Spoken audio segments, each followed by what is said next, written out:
Many don't need more leadership training to be a better leader. They just need to be a better person.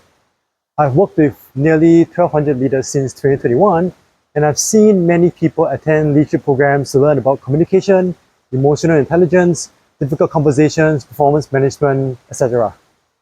But even after 3, 4, 5 leadership programs, there's little to no change in their leadership. They're still the same person. People think leadership growth happens after attending some training. Instead, I say this: leadership growth only happens when there's personal growth. Leadership isn't just head knowledge, it's behavior, emotional control, and self-awareness, and what comes out of you when you are under pressure. Many who attend leadership programs do want to improve their leadership, so they don't feel so stressed leading and managing others. They expect transformation to happen automatically and immediately after the training. But because their underlying behaviors, attitudes, and outlooks haven't changed, and so nothing happens. And many participants are puzzled by this lack of improvement. They think, oh, I just need to go for this different training program. It's as if somehow just by learning some leadership concepts, models, and frameworks, they will suddenly become calmer, more patient, inspiring, confident, able to handle difficult conversations, be adaptable to a variety of leadership situations, etc. But here's the thing: leadership doesn't grow in a classroom, it grows in real life when you're under pressure, stress, resolving conflict, managing disappointments, and handling difficult team members. In addition, being a leader means people are always watching you. Your words carry weight and can be easily misinterpreted. Your emotions affect the team's mood. Your attitude and behaviors affect morale. Your reactions or responses create either trust or distrust and fear in some cases. And for many first-time managers, supervisors, and leaders, this is a shock. You might be watching this and think being in charge is about the recognition and authority to lead a team. But actually, it's about leading yourself. I think this is one reason why leadership can feel so frustrating sometimes. Leadership eventually forces you to confront yourself, your ego, your insecurities, the parts that you don't accept about yourself, your communication habits, your emotional pains, etc. Those parts play out in how you lead, and in turn, that affects those around you in unexpected ways. And until you realize that, no amount of leadership framework, concepts, or models will save you or enable you to scale your leadership to lead more effectively in diverse and complex situations and environments. The situation isn't so much about not having enough information, rather, it's execution under pressure.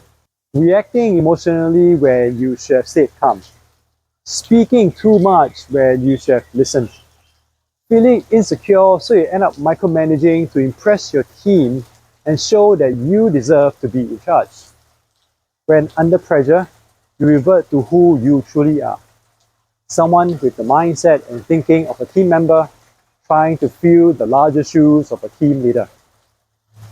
Look, I'm not trying to put you down. I just want you to know that the only way to be a better leader of others is to be a better person. Your personal effectiveness determines your leadership effectiveness. And so, unless you become more mature and effective as a person, no amount of leadership training is going to help you with your leadership struggles.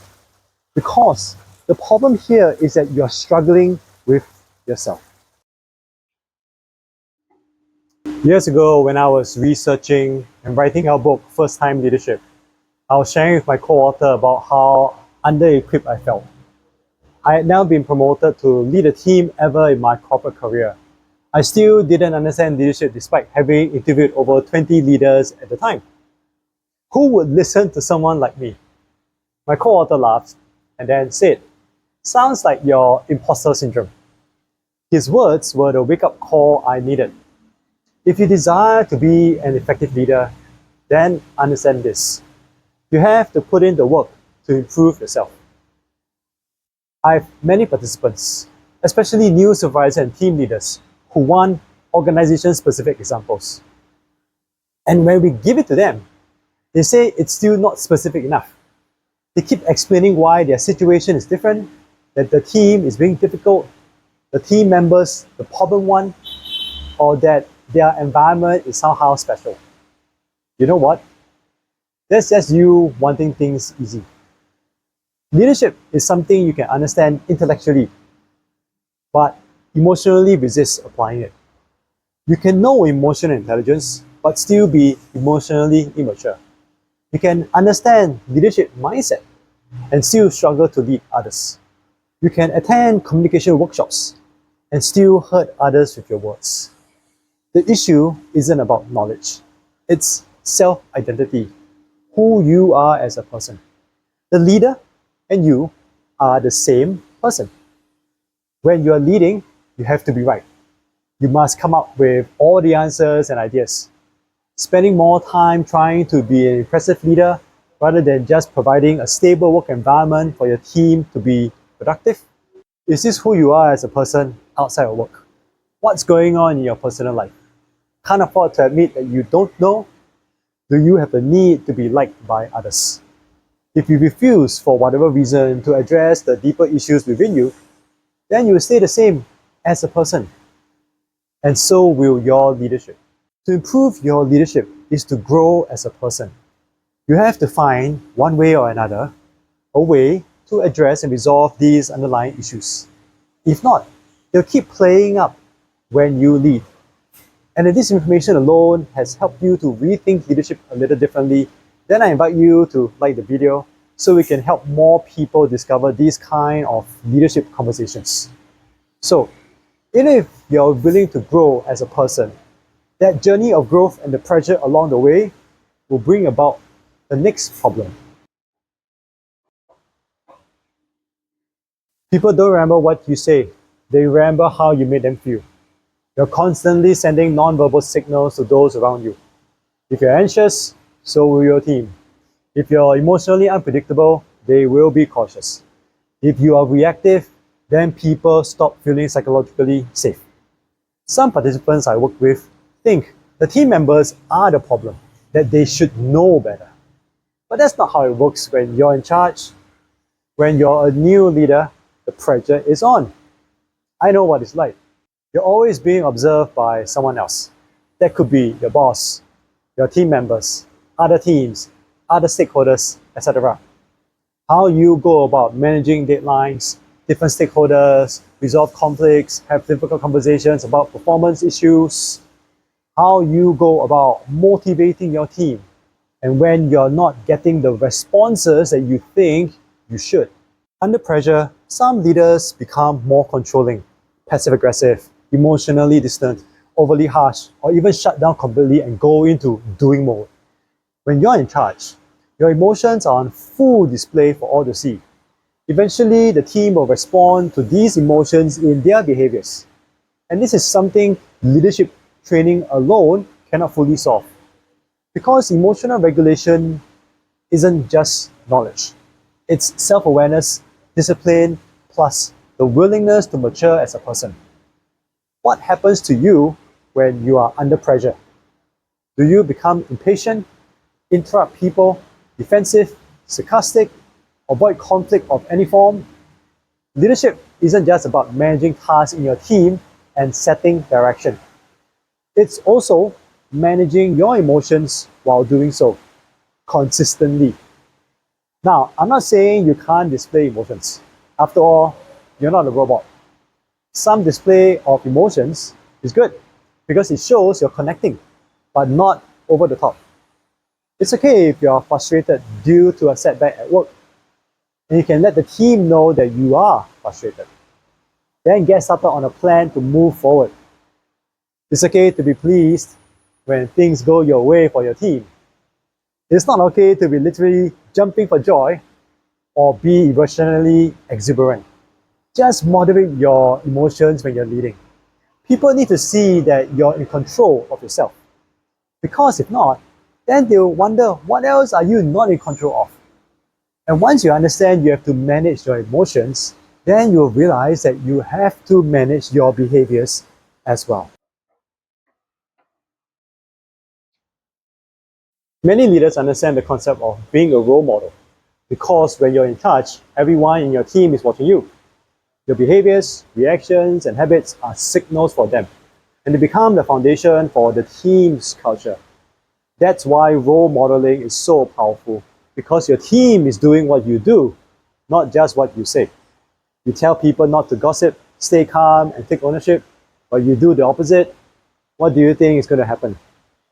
Your leadership credibility is built through consistency, and this is where many workplace leadership problems begin. Because many leaders underestimate how visible and impactful their behaviors are. Everything becomes amplified when you lead others. Punctuality, discipline, accountability, your reactions during stress, your attitude during challenges, etc. People notice these things and judge you by your words and your actions. You might think, that's unfair. I'm only human too. Sorry.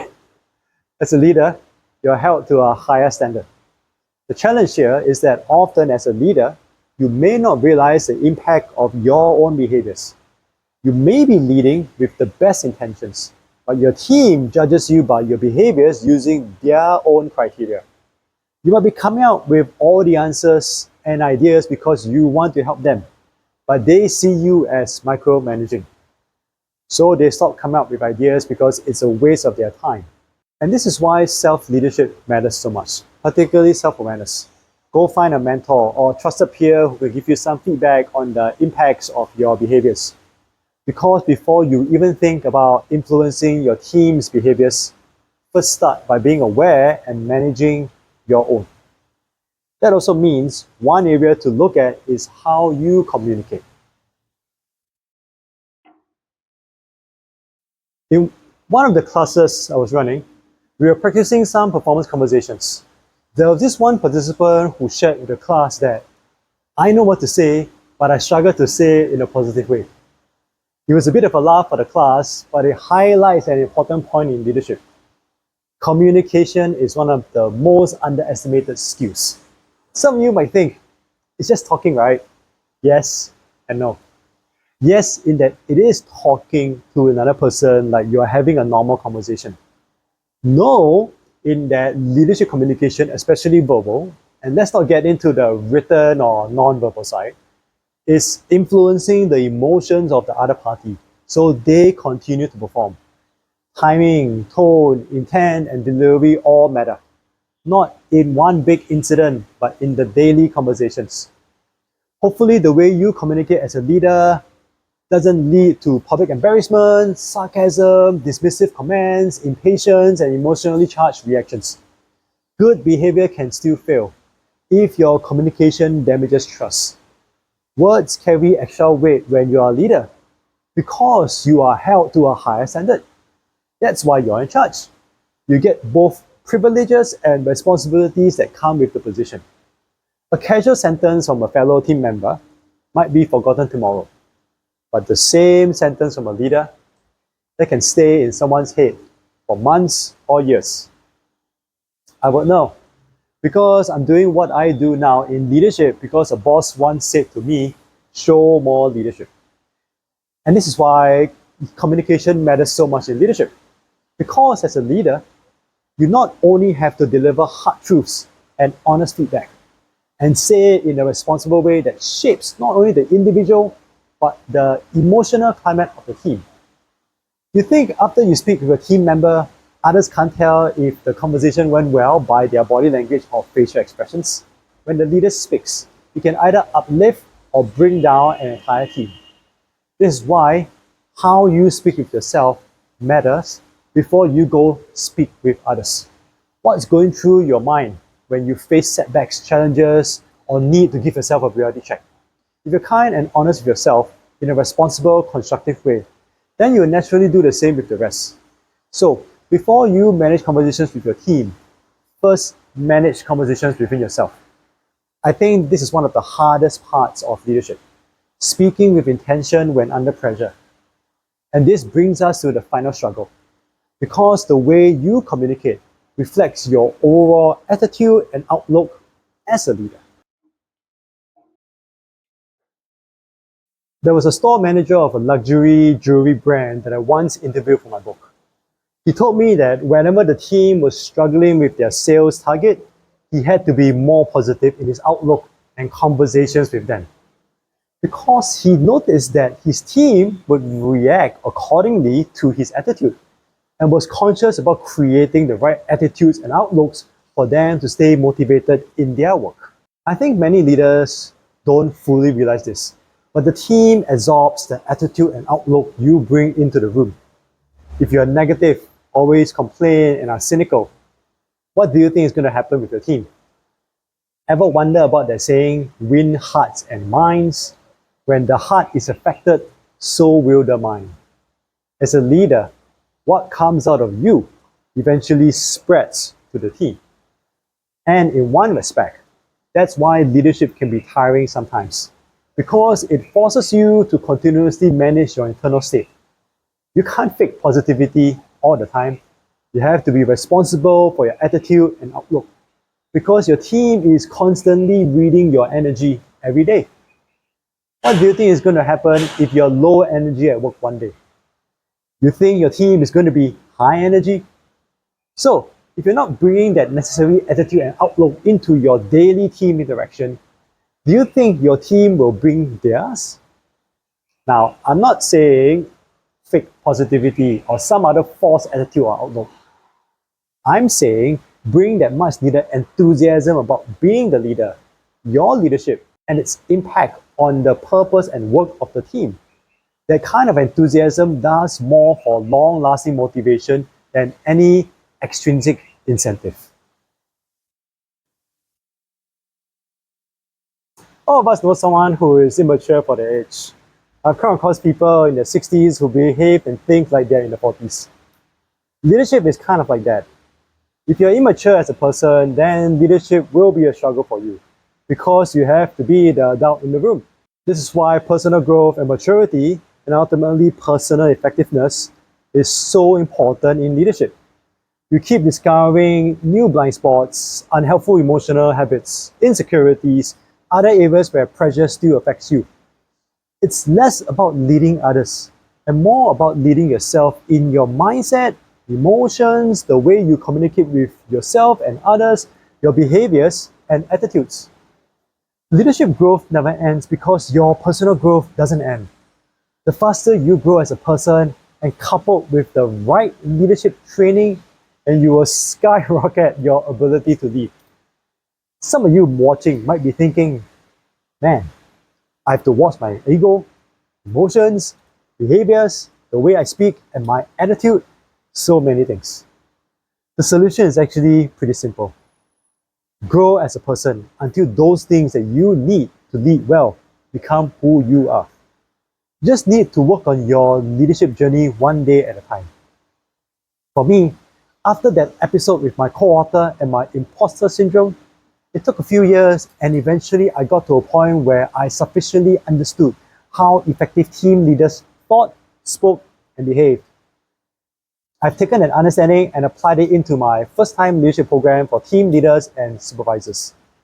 Then I started to research what it took to effectively lead in middle management and realized there's still a journey ahead of me. That's my Leading the Middle program, the next stage of my leadership journey that I'm on now. That leading in middle management is not the same as leading in frontline management. More details about both programs on my website, simpleleadership.co. Underneath the concepts, models, and frameworks, leadership is really an understanding of human behavior. So, what has been the hardest part of leading yourself as a leader? Is it your emotions, confidence, communication, dealing with difficult people, self-discipline, insecurities, etc.? When you share in the comments, others will realize they're not struggling alone. If you made it to this point, I invite you to hit that like button and to subscribe so it prompts YouTube to get the next video to you when it comes out, and to share this current video with more leaders out there. And if you want to guarantee that the next video gets to you, consider joining our mailing list. The link is in the description below. Leadership training alone doesn't change people. Since we've been talking about how personal growth is leadership growth, you'll want to know what are some personal attributes of effective leaders. Learn more about them